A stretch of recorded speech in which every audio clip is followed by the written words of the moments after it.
नहीं, और इससे अतिरिक्त कोई समाधान नहीं पृथ्वी पर, तो फिर होया ही पड़ा है। मोक्ष तो होगा ही होगा, लेकिन इसमें मर्यादा, सबसे पहले मर्यादा की आवश्यकता है।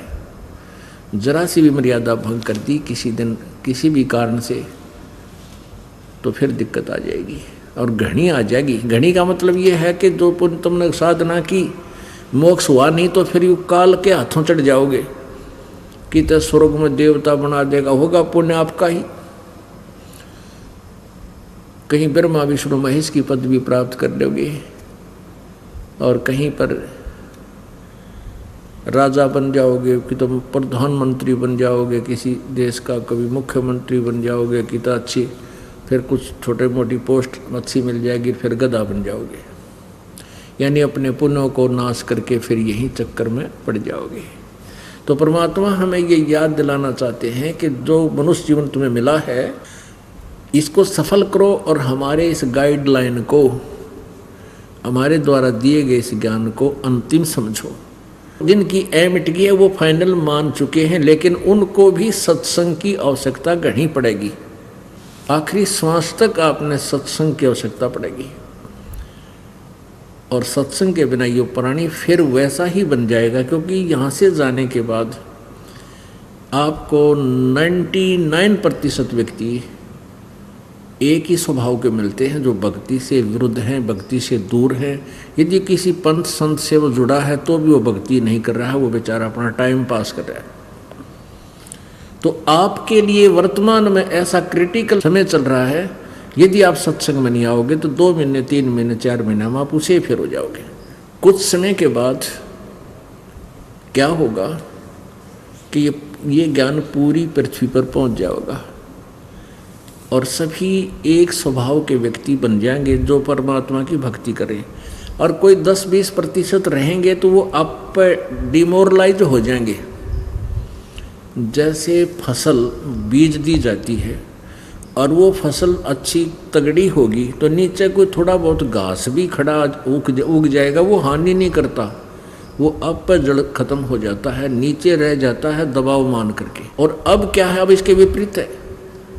पुण्यात्मा थोड़ी है, कनक के पौधे कम है, घास घना है।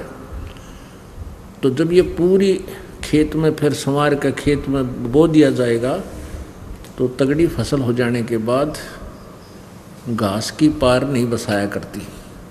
तो निकमी आत्मा अगर थोड़ी बहुत 2-4-10% रहेंगी तो उनका कोई असर हमारे पर नहीं हो सकेगा। अब इसके विपरीत हो रहा है, तो इसमें सत्संग की आवश्यकता घनी पड़ेगी आपने, और रह कराना चाहिए। कई भक्त क्या करते हैं कि हम CD ले गए हैं, सत्संग घर पर ही सुन लेते हैं, वो तो अच्छी बात है, उससे आपका नॉलेज बढ़ेगा। और वो क्या है कि आप सत्संग सुन रहे हो और आवाज़ आ गई, ये भैंस खुलागी, भैंस खुल गई, देखा टुडू चूंग गया, किसी ने बैल बजा दी, या कोई बड़ा अफसर है तो बैल बजा दी, रिश्तेदार आ गए, TV बंद और रिश्तेदार आ गए, गप्पे सब शुरू, उन्हें बिना याद रहे कि सुना था। तो यहाँ आने के बाद आप पहले तो सत्संग सुनोगे, यहाँ दास के पास बैठकर 2 घंटे, सुबह 2 घंटे शाम, आप कहीं उठकर नहीं जा सकते। आप जान को नहीं दें अपने, क्योंकि बच्चे हैं, टीचर है, वो बच्चों को संभाल के रखता है, क्लास के टाइम पढ़ाते समय बैठ जाओ भाई, ध्यान से सुनो, और निकलना दे दो। और फिर आप खाना खा के फिर किधर बैठोगे, बतलाओगे, आपस में चर्चा करोगे, वो न्यारा सत्संग। मालिक की चर्चा चलेगी, कोई अपना दुख बताओगा, कोई सुख बतावेगा, तो उसका और दृढ़ विश्वास आपको होगा। तो इसलिए आपको यहाँ बुलाया जा रहा है, और इतनी बड़ी व्यवस्था मालिक ने करके दी है अपने बच्चों के लिए। ये इसलिए दी है कि आप यहाँ आओ, रह कर आओ। 1 महीने में 1 बार तो पूरा परिवार अवश्य आ जाए, कोशिश करो आने की, इससे आपका बहुत लाभ होगा। अब क्या बताते हैं कि नर से तीतू पशुआ कीजिए, गद्दा बैल बनाई, ये 56 भोग कहाँ बोर मन बोरे, किधर कुर्डी चलने जाई। आज आपको कितना अच्छा आहार प्राप्त है, कितना अच्छा भोजन खाते हो, भूख लगती है उसी समय आप आहार खा लेते हो, भोजन कर लेते हो, जब इच्छा होती है चाय पी लेते हो, प्यास लगी तो जल पी लेते हो। और वर्तमान में तो बहुत अच्छे और स्टैंडर्ड चल पड़ा, ये फिल्टर वाटर लग गया। कोई बात नहीं, आपके भाग्य में है, आप किसी भी सुविधा आपको मिली हो प्राप्त कर सकते हो, क्योंकि आप मानव शरीर में हो। लेकिन ये सारी सुविधाएं परमात्मा ने किस लिए आपको दी थी? कि आप अपना मोक्ष करा लो। परम संत को ढूंढ के उसके बताए अनुसार आजीवन सत्संग क्रिया करके मोक्ष प्राप्त करो। जैसे बच्चे स्कूल जाते हैं, आप जी पूरे विश्व के जितने भी मानव हैं, आपको परमात्मा पाने वाले विद्यालय में प्रवेश प्राप्त है, इसलिए आपकी ड्रेस न्यारी है। ये पोशाक मनुष्य, ये शरीर हमारा एक पोशाक है, चोला है। ये चोला यानी ये पोशाक आपको सबको एक अलग दी है। तो ये पहचान है कि स्टूडेंट है। और जो विद्यार्थी बाहर की तो खेल रहा है, कि तो और घूम फिर रहा है, शिक्षा ग्रहण कर नहीं रहा है, तो विद्यार्थी अपना जीवन व्यर्थ कर रहे हैं। तो आप जब बच्चे को स्कूल भेजते हो तो उसके साथ एक तो पानी की बोतल दोगे, अगले बेटा बेटी प्यास लगे तो ये पीना, बढ़िया कपड़े।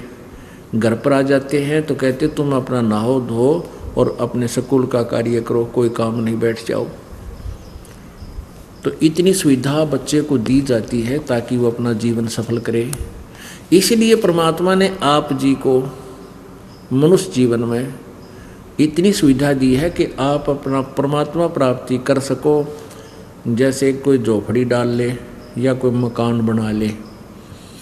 गर्मी और सर्दी से बचने के लिए, प्राकृतिक आपदाओं से बचने के लिए, जैसे ओले गिरने लगे, वर्षा आएगी और सारे कपड़े भीग गए, तो आप भक्ति नहीं कर सकते।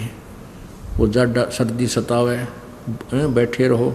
अब आपको परमात्मा ने बुद्धि दी है कि आप अपना गर्मी सर्दी से बचने के लिए कैसा भी, जैसा भी आपकी परमात्मा ने व्यवस्था दी है, अपना कोई झोपड़ा डालो, मकान बना लो, बढ़िया घटिया जैसा भी। उसका उद्देश्य ये है कि गर्मी सर्दी से बचाओगा आपको। फिर गर्मी सर्दी से बच करके आप भक्ति करो, परमात्मा ने याद करो।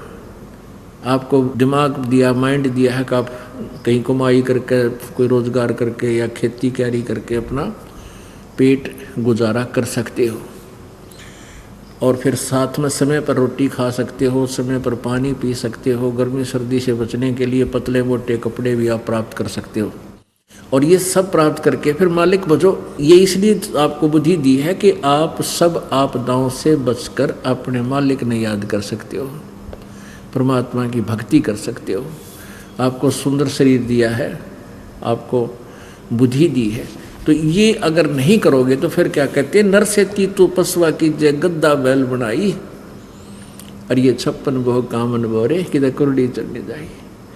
अपनात्मा जब तक इस काल के त्रिगुणमयी माया जो काल ने इस ब्रह्मांड रूपी कुएं में डाल रखी है, जब तक आपका ये नशा नहीं उतरेगा तब तक आपको ये वचन असर नहीं करेंगे। इतना असर नहीं करेंगे जितना करना चाहिए। अब जैसे परमात्मा कहते हैं, कबीर ये माया अटपटी, कबीर ये माया अटपटी, सब घट आने अड़ी, किस किस को समझाऊं या कुएं भांग पड़ी। अब परमात्मा क्या बताते हैं कि इस 21 ब्रह्मांड रूपी कुएं में इस काल भगवान ने बिना तोल मोल की भांग गेर दी, और जिसने भी, सभी ने इस कुएं का जल पी रखा है, जिसमें 2 क्विंटल भांग गेर रखी हो उठ के, और सभी ने उस कुएं का जल पी रखा है। तो सबकी एक जैसी गतिविधि और एक जैसी सब एक्टिंग और विचारधारा होती है, एक जैसी उनकी गतिविधि होती है।